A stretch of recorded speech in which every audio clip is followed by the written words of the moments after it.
Because when you change the way you look at things, the things you look at begin to change. And that's what the Word of God does for you.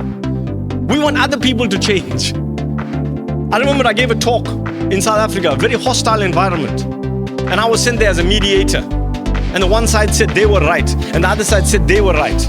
And I shared with them my testimony about how I grew up supporting every team South Africa played against, whether it was rugby, cricket, or whatever. I supported the Aussies. I supported the Kiwis. Why are you supporting the All Blacks and not South Africa? And I said, yeah, but God, you know what they did to me? I wanted to play for my country, but the color of my skin prevented me. I wanted this, I wanted that. And the Lord said, oh, okay. So you got unforgiveness there. No, Lord, it's not unforgiveness.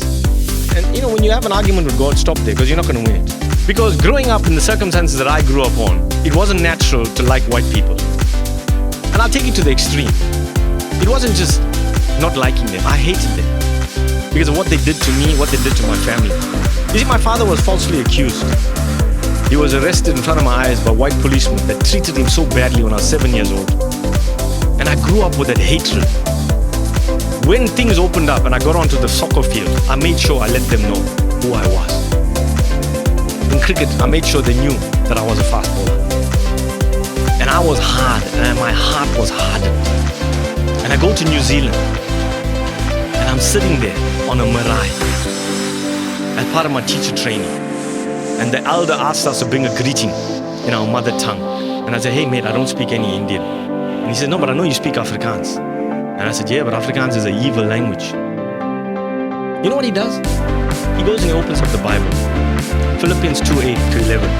Every knee shall bow and every tongue confess. He says, how can you say there's evil in a language? And you see, we had learned Afrikaans.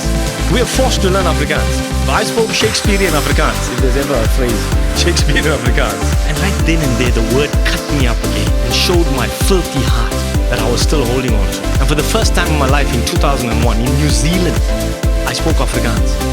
With not just any of it, with joy and freedom in my heart. And guess what sport the boys were playing in New Zealand, in that camp?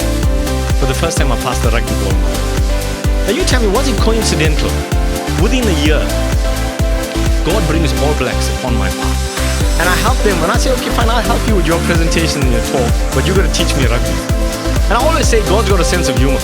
Of all the countries He sends me to, He sends me to the country where the religion of the land is what? Rugby union. I went on to write this All Blacks autobiography, bestseller. The South African rugby team comes to New Zealand 2010. I become friends with them.